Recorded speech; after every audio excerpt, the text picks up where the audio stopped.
jamaah. Alhamdulillah. Nah, untuk jamaah Islam itu indah yang baru bergabung nih, bagus banget pembahasan hari ini, menarik banget karena selalu terjadi di sekeliling kita. Ini adalah jauhi 7 mitos ini agar anakmu soleh dan soleha. Nah, tapi tenang aja, kita baru bahas 3 tadi Ustadz ya. Yang pertama udah dijelaskan bahwa mitos pertama, anak pertama itu harus laki-laki, jangan anak perempuan. Ternyata itu adalah mitos. Yang kedua, ari-ari harus dikubur dengan benda-benda lain. Tadi ada kendi, ada jarum, garam dan lain sebagainya. Pulpen, kertas itu ternyata juga mitos. Nah, yang ketiga adalah mitos unyeng-unyeng rambut anak. Katanya kalau pusernya tuh unyeng-unyengnya ada 4, lebih dari 1, ada 2, ada 3, anaknya jadi nakal. Ternyata juga mitos. Masya Allah, untung nih ya kalau nonton Islam itu indah, banyak sekali ilmu positif yang didapetin untuk kita yang bermanfaat untuk hidup kita juga pastinya masing-masing di rumah. Dan sebelum kita lanjut lagi nih, kita mau ngeliat lagi, ada lagi nih Kartika punya video yang menarik tentang seorang anak bayi yang bisa melihat sosok nenek-nenek. Bukan neneknya dia tapi nenek-nenek. Kita lihat ini. Mana ya? Mana? Coba tengok ya. Mana nenek? Di mana? Coba. Coba tunjukkan mana. Coba tengokkan. Tunjukkan ya. Di mana? Di mana? Bangku itu ya. Gimana nenek itu? Mana coba tengok. Hah? Mana ya? Nah itu Ustadz Maulana gimana tuh? Kadang-kadang kan anak indigo juga bukan bisa melihat makhluk-makhluk goib aja. Tapi katanya bisa melihat apa yang terjadi. Melihat apa yang akan terjadi juga banyak sekali masa depan. Nah tapi katanya anak indigo itu justru itu bukan suatu anugerah. Katanya melainkan harusnya dihilangkan juga dari anak tersebut. Nah itu yang benar yang mana nih Ustadz? Ya. Baik izin Habib, bismillahirrahmanirrahim. Mitos keempat tentang anak indigo. Sekali lagi saya mau sampaikan kepada seluruh jamaah Islam itu indah. Islam tidak menolak yang namanya realita. Sekali lagi. Islam meyakini adanya dalam artian sosok anak yang bisa melihat atau seseorang yang diberikan, saya katakan ini adalah sesuatu yang lain ya, karena kemampuan dasar makhluk itu coba ada makhluk kasar, ada makhluk halus. Makhluk halus itu tidak terlihat, jin. Jin itu sesuatu yang tidak terlihat, tersembunyi. Sementara ketika yang tersembunyi nampak sama orang yang nyata, maka ada kelainan diantaranya. Entah itu jinnya itu sial atau anak itu ada jinnya juga di dalamnya. Sekali lagi, tidak akan mungkin bisa melihat sesuatu yang gaib. Kecuali tadi kami bincang-bincang sama Habib tadi, 5 tahun ke bawah ya. Itu sebenarnya bisa melihat karena dalam artian mungkin masih suci. Tapi dalam hal ini ketika dia sudah dewasa dan masih ada, ini dikhawatirkan ini justru ini adalah kondisi yang tidak normal. Sekali lagi, kondisi yang tidak normal. Jadi jangan jadikan anak ini dibuat untuk mencari untuk keuntungan. Maaf astagfirullahaladzim, tanpa menyinggung perasaan siapapun, tidak ada maksud kami untuk menyinggung perasaan atau menyinggung siapa dengan menyebut nama, tidak. Yang jelas kami hanya menyampaikan bahwa hal ini harus diruqyah karena ternyata ada jin yang menempel pada orang tersebut sehingga bisa melihat jin yang lain. Jadi pada saat dia melihat makhluk gaib, sebenarnya yang dia lihat bukan dia melihat, tapi jin yang berada pada dirinya yang melihat jin yang lain. Jadi sesama jin yang melihat. Karena tidak akan mungkin sosok manusia bisa melihat makhluk gaib. Kecuali ada plus, ada minus. Plusnya itu adalah orang yang alim yang Allah buka hijabnya. Jadi orang-orang yang dimuliakan oleh Allah. Sekali lagi, orang-orang yang dimuliakan oleh Allah. Betul kata Kartika Putri tadi, ada orang bisa melihat ke depannya. Itu namanya firasat. Tapi dalam hal ini kita bisa, contoh guru-guru kita, berdasarkan ilmunya, berdasarkan pengalamannya, berdasarkan bacaan yang pernah beliau baca, sehingga mengajarkan buat kita, oh nanti kamu akan seperti ini. Kalau kamu berangkat sekarang, itu akan seperti ini. Jadi beliau berkata seperti itu bukan karena indera keenam, bukan. Tapi karena ilham, petunjuk dari Allah langsung. Sementara ada yang bisa melihat indigo ini, tapi bukan dalam golongan yang plus, maaf saya pinjam kata-kata ini, tapi golongan yang minus, ini dikhawatirkan justru ini tidak menjadikan anak kita jadi soleh, tapi merusak akidah anak. Sehingga susah untuk menjadi soleh, maka hindari mitos-mitos seperti itu. Iya. Aduh, nauzubillah min zalik ya. Apalagi sekarang kebanyakan juga ya, Ya. orang kalau kita bilang tuh mengada-ngada juga Ustadz ya, Mengada-ngada. menjadikan suatu profesi, menjadikannya pundi-pundi, Oh, iya, biar astagfirullahaladzim. banyak orang yang Jadi datang. memanfaatkan jatuhnya. Memanfaatkan dan juga malah membuat orang bersugesti buruk apabila sugesti yang dia sampaikan juga buruk Ustadz ya. Iya betul-betul. Karena Sepertinya- bisa jadi itu kan berita-berita gaib Iya. dari jin Iya. yang memberitakan sesuatu yang buruk sehingga orang putus silaturahmi lah. Betul. Kalau gitu nih kita juga dulu pernah dengar ada yang namanya orang juga gini Beb. Ini anak bandel amat sih dibilangin gak ngerti-ngerti. Belum diakikah kali ini gitu Beb. Jadi itu. Ada juga begitu kalau di daerah aku Beb. Itu Daerah aku juga. sama ya? Kalau belum diakikah biasanya anaknya nakal. Nggak bisa dibilangin Nggak katanya. bisa dibilangin. Susah dikasih tahu. Nah itu gimana sayangnya? Soalnya kan benernya katanya kalau seandainya anak yang belum diakikah itu sama dengan terkekang atau terjerat tali setan. Lalu gimana nih kalau seandainya orang tua ya memang belum mampu. Mau kepingin hasrat akikahin anak dari lahir. Tapi rezekinya ngepas buat makan terus. Nah itu gimana sayang? Nah, jadi gini. Bismillahirrahmanirrahim. Allahumma sholli ala Sayyidina Muhammad wa ala ali Sayyidina Muhammad. Anak yang belum diakikah, misalkan anak itu nakal, itu mitos. Ingat, itu mitos tidak boleh dipercayai. Yang benar adalah anak yang belum akikah, maka anak tersebut tergadaikan. Gola Rasulullah SAW bersabda Nabi besar Muhammad SAW, kullu ghulam murtahanun bi'aqiqatih tudbahu anhu yauma sab' wa yukhlaq ra'sahu wa yusamma. Jelas bahwasanya setiap anak tergadaikan dengan hari akikahnya. Disembelih pada hari ketujuhnya, dicukur rambutnya dan diberikan nama. Makna tergadaikan ini dijelaskan dalam hadis yang Nabi besar Muhammad SAW bahwasanya yang pertama syafaat anak terhadap orang tuanya tergadaikan. Contoh misalkan anak lahir, terus belum diakikahkan, usia 1 tahun atau 2 tahun, mohon maaf, ya kan anak itu berpulang ke rahmatullah. Nah karena belum terakikahkan, maka tergadaikan. Anaknya tidak bisa memberikan syafaat kepada orang tuanya. Anaknya tidak bisa menarik orang tuanya ke dalam surganya Allah Subhanahu wa ta'ala karena belum dibayar akikahnya. Terus bagaimana yang belum mampu? Kalau yang gak mampu gak apa-apa. Ini kita bicara yang mampu. Karena akikah adalah sunnah yang diharuskan, sunnah muakkadah. Keselamatan yang kedua nih, keselamatan dari bahaya. Anak yang belum akikah karena tergadaikan, jadi ada yang dimana dia itu akan terjadi sebuah bahaya yang kalau dia akikah dengan bersyukur atas nikmat yang Allah Ta'ala berikan, didoakan, insya Allah bisa menyelamatkan. Karena di dalam kita sebagai orang yang Islam, yang mengerti akan hukumnya Allah Subhanahu wa Ta'ala, ad-du'a silahul mu'min. Doa itu senjatanya orang yang beriman. Doa bisa mencegah bala, wabah dan musibah. Doa bisa menyelamatkan. Doa bisa menguntungkan bagi diri kita dan keluarga kita. Yang ketiga, terbebaskan daripada kekangan syaitan. Sehingga orang yang akikah itu bisa menyelamatkan dirinya dari godaan syaitan. Orang yang akikah insya Allah bisa tertolak daripada gangguan jin dan syaitan. Seperti orang yang dikatakan bahwasanya orang tersebut sudah diruqyah dengan dirinya sendiri. Akikah adalah bentuk pengruqyahan atau memberikan segala sesuatu keilmuan di dalamnya ataupun zikir-zikir di dalamnya daripada orang tuanya.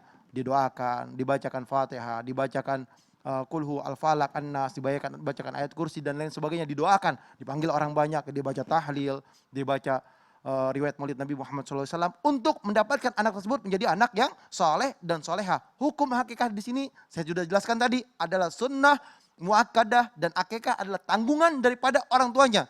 Sampai kapan? Sampai dia balik. Apabila mampu silakan nggak jadi masalah. Nggak mampu, jangan. Kalau nggak mampu jangan dipaksakan. Berdoa agar Allah berikan kemampuan. Apabila anaknya sudah dewasa, akikah menjadi gugur. Tetapi anak boleh mengakekahkan dirinya sendiri. Oh saya ini umur 28 tahun. Orang tua saya dulu nggak mengakekahkan saya. Boleh gak saya sendiri? Oh boleh, silakan. Saya udah bekerja, saya punya uang sendiri. Akekah, bismillah. Kenapa? Membantu orang tuanya. Ingat, janganlah percaya dengan mitos-mitos atau apapun. Kembalilah mengikuti aturan Allah dan Rasulnya. Sehingga kita selamat. Jangan percaya mitos apapun. Jaga diri kita, hati kita. Sehingga bisa jauh daripada perbuatan syirik. Ingat, mitos apapun akan menjadikan kita mempunyai keyakinan, berprasangka bahwasanya ini benar dan terjadi. Ingat, innallaha 'inda zanni li'abdi. Allah berprasangka sesuai prasangka hambanya, berprasangkalah yang baik, berprasangkalah yang benar sehingga Anda selamat. Amin ya rabbal alamin. Amin. Jadi kalau seandainya ada rezeki lebih, bismillah ya Bib ya, Bismillah. didulukan ya, biar anaknya menjadi anak Laki-laki yang 2 soleh. ekor kambing, Perempuan satu ekor kambing. Ya udah kalau gitu nih juga nih Kartika mau ngeliat satu video yang sebenarnya baru bacanya aja hati kita sebagai seorang ibu bergetar ya. Ini ada video yang bisa bikin kita semua pasti sebagai orang tua sedih. Ini ada video ayah yang tega habisi nyawa anaknya karena menganggap anaknya membawa sial. Nauzubillah min dzalik. Kita lihat tapi jangan dijadikan contoh.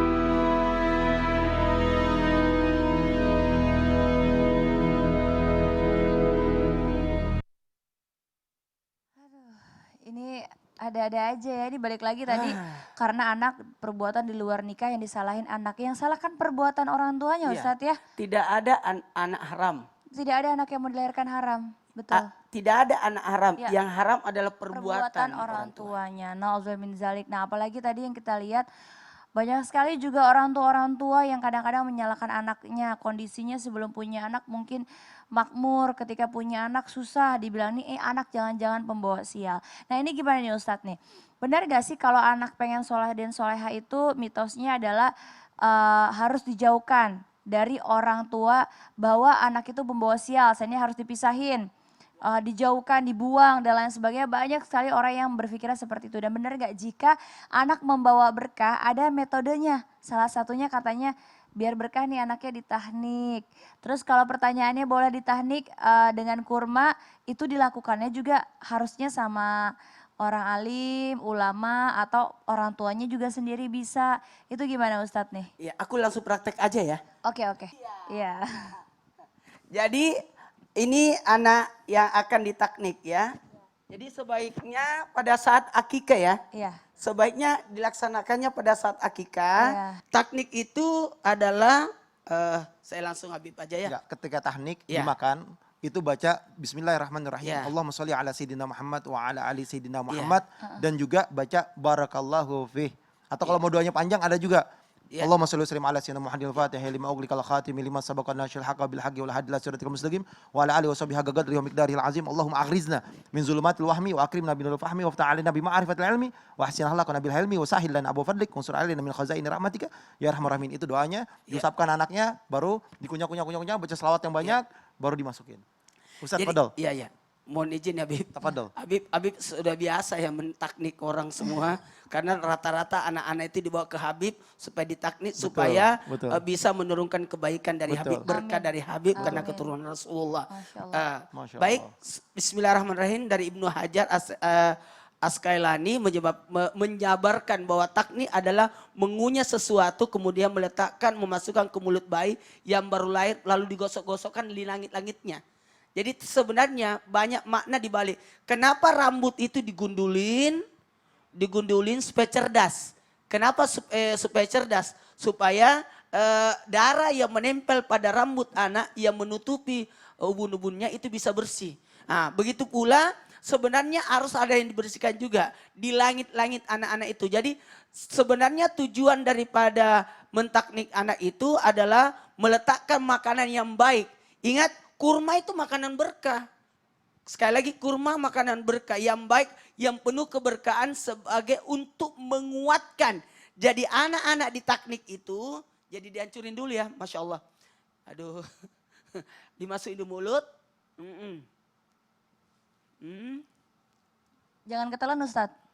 Kalau ketelan hilang dong, ulang lagi. Untungnya bukan hari puasa ya, jadi aman sayang. Jadi aku angkat dulu. Jadi ini digosok, jadi langit-langitnya diperkenalkan makanan. Jadi anak itu sudah diperkenalkan makanan. Kenapa kurma? Ini ikutan sama Nabi. Sekali lagi, ikutan sunnah Nabi karena Nabi mentaknik anak dengan menggunakan kurma. Jadi kita mengikuti sunnah Nabi. Yang jelas Nabi melakukan itu, maka kami pun akan melakukan seperti itu. Jadi yang pertama masuk dalam mulut anak itu adalah sesuatu yang manis. Ingat, doa itu ada 3. Doa bentuk ucapan, doa bentuk perbuatan, doa bentuk isyarat. Mengisyaratkan supaya ini anak ini mendapatkan kebaikan. Sekali lagi, makasih banyak Habib, perbanyak baca salawat, listibati, kemudian mengitibakkan kepada Nabi. Maaf, sebaiknya yang melakukannya adalah ulama atau paling bagus ayahnya sendiri. Tapi, aduh musim corona mungkin dihancurin aja pakai tangan ya. Ya, Gak usah dikunyah ya Ustadz. Gak usah ya. dikunyah, kasihan anak-anak. Ya. Khawatir ya Khawatir, soalnya. iya. Maaf ya, apalagi kan corona itu lagi yang diserang adalah anak-anak di bawah usia 5 tahun Iya. dan orang tua di atas 55 tahun. Ya, dan juga kan ini sunnah ya Ustadz ya, jangan Sunnah. sampai juga menimbulkan mudorot anaknya jadi Tertular. virusnya Iya, ya. jadi mungkin kalau pada saat sekarang ini pandemik ini acara-acara dibatasi physical distancing, begitu pula teknik. Mungkin pada saat sekarang ini tekniknya diganti dengan menghancurkan pakai tangan aja Masya Allah. supaya lembut karena di kurma itu terdapat ibaratnya ada kulit-kulit kurma. Jadi sebaiknya kurma-kurma yang basah. Ya, yang di dalamnya yang diambil ya. Basah supaya tidak merusak langit-langitnya. Jadi sebenarnya ada kotoran-kotoran yang ada di ikut dalam mulutnya itu yang dibersihkan sebenarnya. Iya. Supaya dia ikut merasakan. Dan Ya. sedikit aja jangan sampai banyak karena bisa bahaya tersedak ke bayinya Ustadz ya.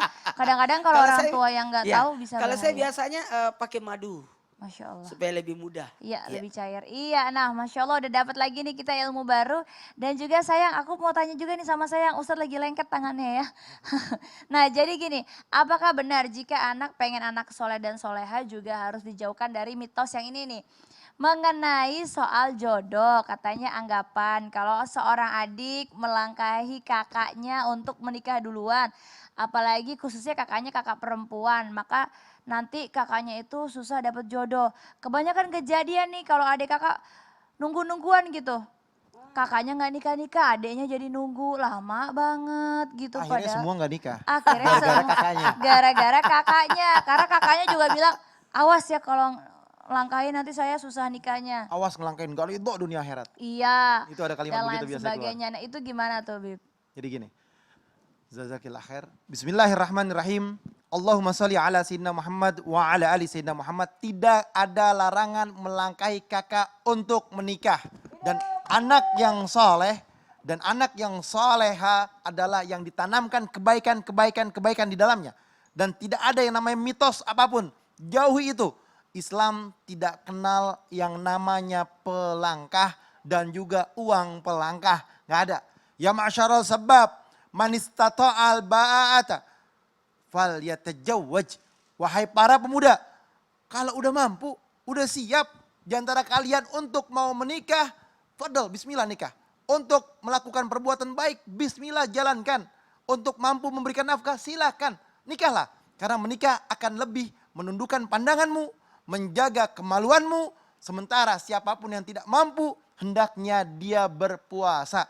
Karena itu bisa menjadi benteng syahwat baginya. Ingat, kalau udah pusing, udah gak bisa, ya kan, pengen nikah, kakaknya ngelarang, dosa. Ini menjadi sebuah perbuatan dosa. Karena nikah itu an-nikah barakah. Wa isarahu mu'nah. Nikah itu adalah keberkahan di dalamnya. Dan juga bisa menjauhkan dirinya daripada perbuatan zina. Antara dua hal. Dia pahala atau dia berzina. Dia udah gak bisa puasa, udah gak benar. Maka diharuskan menjadi wajib dia untuk menikah. Orang tua harus bisa mengambil peranan penting ini. Dan orang tua tidak boleh keras kepala. Nggak bisa, anak pertama saya harus nikah duluan, nggak boleh. Orang tua harus mengerti, peranannya ambil, anaknya panggil dua-duanya. Ini aturan syariatnya, ini aturan hukumnya. Ini adalah yang diajarkan oleh Rasulullah SAW. Dia udah mampu, dia udah bisa. Misalkan anak keduanya laki-laki. Padahal bismillah. Misalkan juga anak keduanya perempuan, dia udah ada yang mau, udah ada yang lamar. Daripada zina, bismillah nikahkan. Ini adalah ketentuan daripada sebuah hukum. Dan kakak harus lebih bijaksana. Mungkin ini jalannya Allah, dibukakan pintu kemuliaan. Jadi kalau misalkan kakaknya ikhlas, ini adalah pintu kemuliaan dari Allah Subhanahu wa taala. Boleh jadi setelah adiknya menikah, kakaknya menikah. Mungkin ditulis di Lauhul Mahfuznya Allah. Adiknya dulu nikah, baru kakaknya. Kita kan nggak tahu. Ketika kita berprasangka baik kepada Allah, ya Allah, ini mungkin ini takdirmu dan ini kehendakmu. Ketika adik saya menikah, insya Allah besok saya menikah, temenin adiknya, sayangin adiknya. Bismillah, jangan ngambekin, jangan dimarahin, jangan dibenci. Kakak harus mendukung adiknya untuk menikah dan jangan timbul kebencian sehingga ribut antara kakak dengan adik. Kalau kakaknya mengizinkan, kakaknya ngasih tahu, ya kan? Berarti kakaknya berakhlak mulia, dicintai oleh Allah Subhanahu wa ta'ala. Kalau kakaknya percaya dengan mitos tersebut, misalkan dia percaya nih yang tadi ditanyakan kan, ajak kakaknya ke orang yang alim, ajak kakaknya dengan orang yang soleh, ajak kakaknya ke Ustadz Maulana misalkan, kasih tahu, nih kakak saya begini, dia percaya mitos, kalau dilangkah dia nggak akan laku lagi. Kasih tahu, ajarkan, sentuh dia dengan ilmu. Karena apa? Yang bisa ngobatin hati adalah mereka yang berada di dalam satu kebaikan, di majelis taklim dan dekat dengan ulama. Adik juga harus berkata-kata yang baik terhadap kakaknya. Kakak, mohon maaf, Allah sudah menakdirkan saya untuk dilamar hari ini.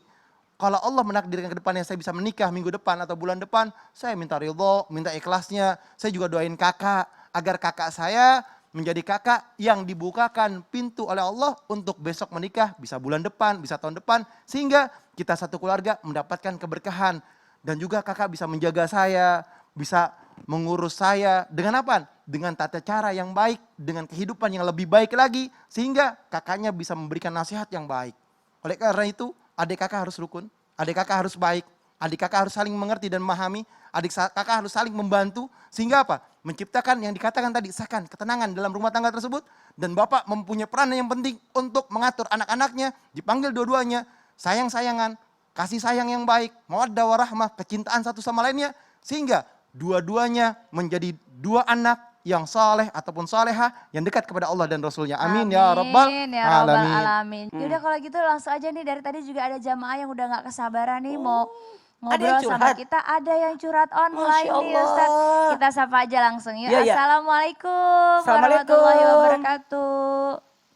Waalaikumsalam. Iya Mbak silakan. Kartika, Iya. Habib, Ustadz. Iya. Silakan, Mbak. Waalaikumsalam warahmatullahi wabarakatuh. Nah, Ustadz, saya ingin bertanya. Saya sudah berumah tangga 17 tahun, 17 tahun. mempunyai anak 4. Kebetulan orang tua saya dan adik saya tinggal satu rumah dengan saya di rumah suami. Karena kebetulan rumah juga kosong dan saya ikut dinas luar provinsi terus, Ustadz. Jadi kalau kami balik ke kota kami, rumah ada yang tinggali. Kemudian orang tua saya tinggal dengan kami itu setelah 1 tahun pernikahan. Akan tetapi suami saya tidak pernah bertegur sapa dengan orang tua saya, Ustadz. Padahal kami walau satu rumah dan dulu sebelum menikah pun suami saya sudah menerima keadaan saya dan orang tua saya. Karena waktu itu kebetulan saya tulang punggung mereka, Ustadz. Tapi setelah menikah semua berubah total. Bahkan kalau saya tanya kenapa tidak bertegur sapa dengan orang tua saya, suami hanya terdiam, Ustadz. Nah, di sini bagaimana saya harus bersikap sebagai anak yang ingin berbakti terhadap orang tua dan sebagai istri.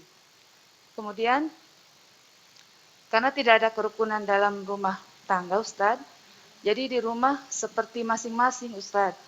Karena kan rumah tinggal saya 2 lantai, Ustadz.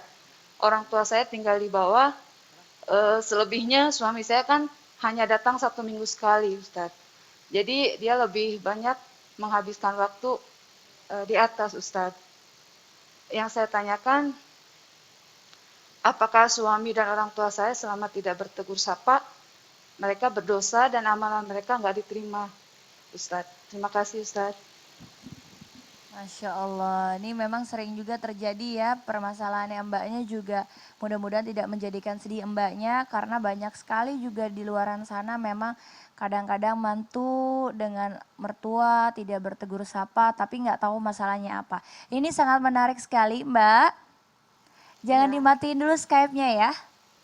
Iya. Nanti setelah Iya, ini Mbak. insya Allah akan dijawab sama Ustadz Maulana dan Habib Usman. Mudah-mudahan akan menemukan jalan yang terbaik dan segera baik kembali. Kita break dulu nggak apa-apa ya?